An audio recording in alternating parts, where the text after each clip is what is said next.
we will discuss about the unit 3, that is the temperature and its measurement. So what is temperature actually? So temperature is a quantity by which we can say about how cold or how hot a body is. Okay. So what is the definition of temperature? Temperature is a measure of the degree of hotness or coldness of a body. Okay. So we need some unit to measure temperature, is not it? So the SI unit of temperature is Kelvin. Okay. And the device which we use for measuring the temperature of different objects, this is called thermometer. Okay. So thermometer is a device which is used for measuring the temperature of different objects. Okay. Now this is a thermometer. Okay. So the thermometer consists of a very fine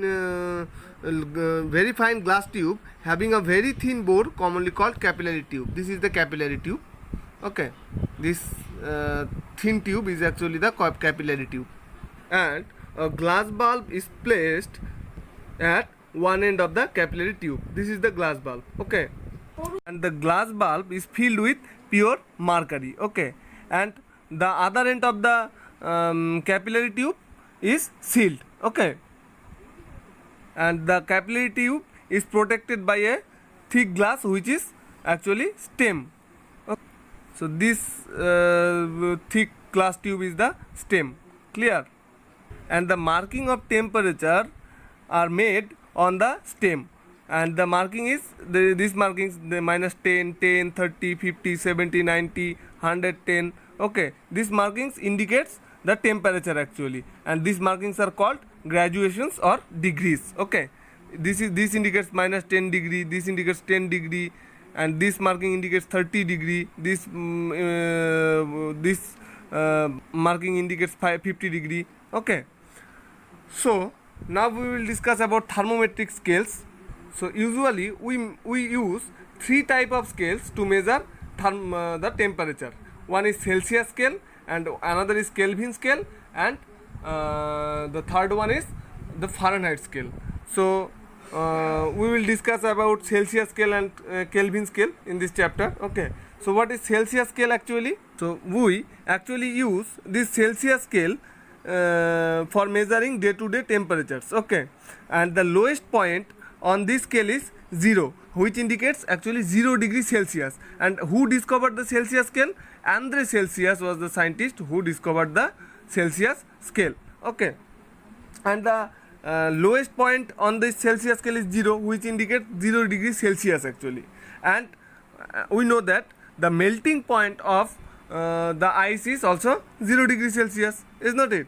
And the highest point on this scale is 100 degree centigrade. Okay. That means 100 degree, which indicates 100 degree Celsius.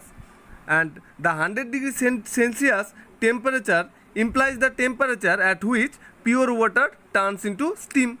We know that, is not it? And the length between these 2 points, that means from 0 degree to 100 degree centigrade, is divided into 100 equal parts. Okay. And each part indicates 1 degree Celsius. Okay. And the second scale is Kelvin scale. We know that the temperature of some bodies can be lower than 0 degree Celsius, right?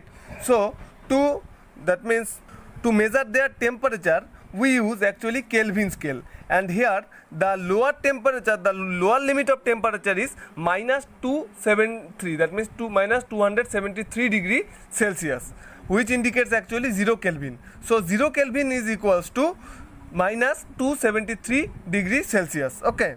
And this lower limit of this scale, that means minus 273 degree Celsius is actually called absolute zero. Okay. And nowadays we can also say that minus 273 degree Celsius temperature is actually Kelvin zero. Okay. So we can conclude that minus 273 degree Celsius is equals to actually 0 Kelvin. So if we say 0 degree Celsius, so what will be the value in Kelvin scale? So 0 degree Celsius means 273 Kelvin. Okay.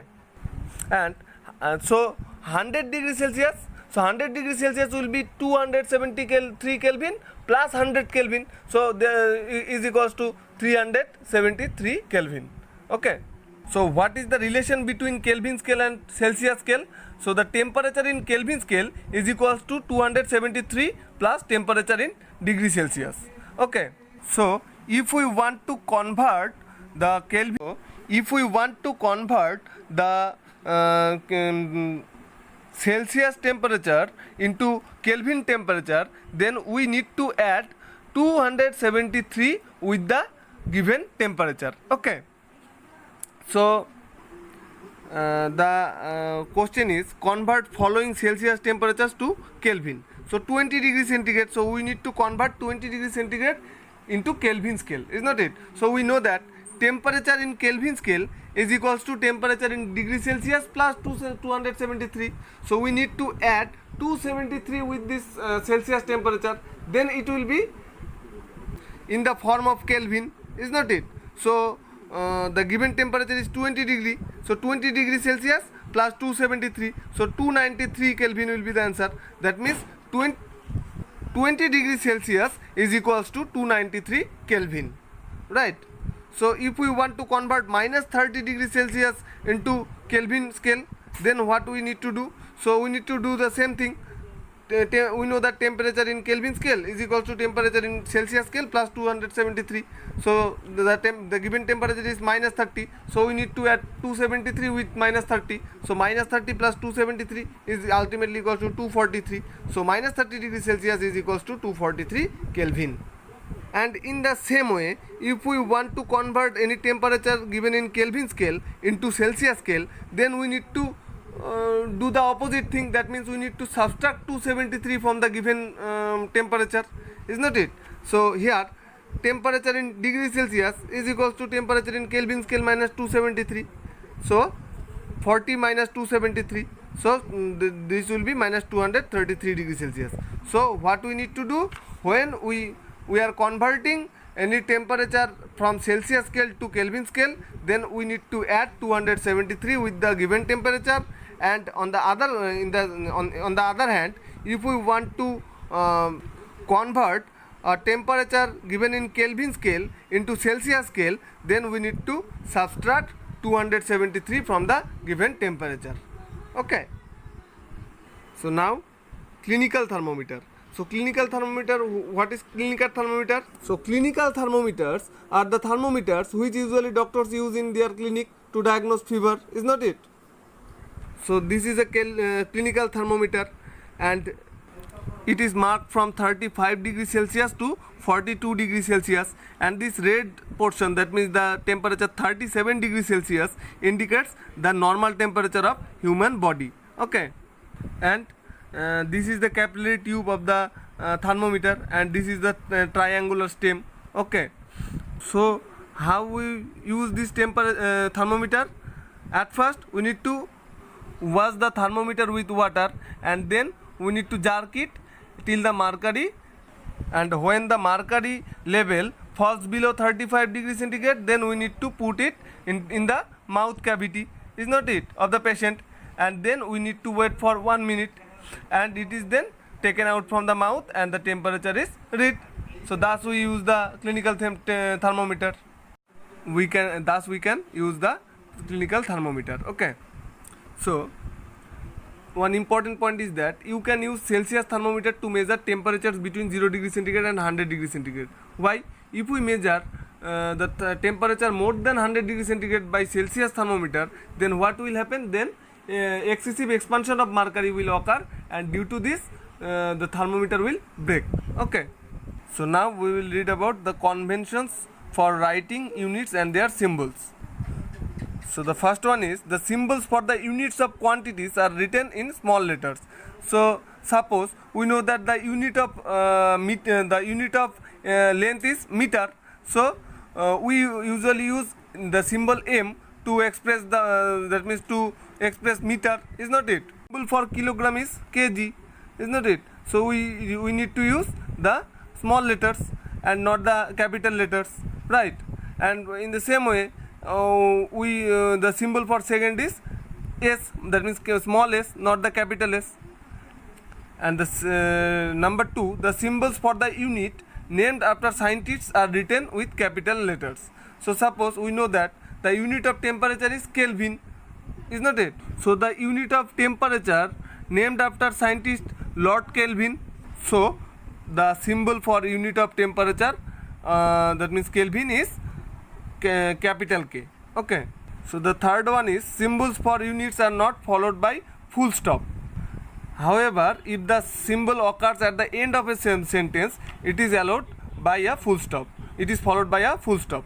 So example, so symbol for meter is small m and not small m full stop. Okay. But if we want to write a sentence, suppose the length of a rod is 25 meter, then we need to use a full stop, is not it? So then we can use the full stop. Okay. And the symbol of a unit is never written in plural. So suppose a mass of 50 kilograms is written as 50 kg. We cannot write 50 kgs. Okay. So we need to write 50 kg. Okay. And the fifth one is in case you have to write the full name of a unit, the name is written in small letters even if it is the name of a scientist. So we know that the unit of temperature is Kelvin, is not it? So we know that Kelvin named after the scientist Lord Kelvin, is not it? So the full name of the unit Kelvin, we will write it like small k E L V I N, not capital K E L V I N. Okay. In the same way, the full name of the unit N, that means Newton, is small n E W T O N, not capital N E W T O N. Okay. Prefixes used in SI units. So if we use these prefixes like mega, kilo, deci, okay, with the SI units of any physical quantities, then to find its value, we need to multiply the value in SI unit with these terms. That means 10 to the power 6 for mega, we need to multiply 10 to the power 6. For kilo, we need to multiply 10 to the power 3. Okay. Suppose if we use the unit prefix mega with the SI unit of power, which is watt, then 1 megawatt is equals to 10 to the power 6 watt. Okay. In the same way, if we use kilo, the prefix kilo, with the SI unit of length, which is meter, so then 1 kilometer is equals to 10 to the power 3 meter. Okay. So in the same way, if we use the prefix deci with the unit gram, then to find the value of 1 decigram, we need to multiply 10 to the power minus 1 times. That means 1 decigram is equals to 10 to the power minus 1 gram. Okay. In the same way, if we use the prefix micro with gram, then 1 microgram is equals to 10 to the power minus 6 gram. Okay.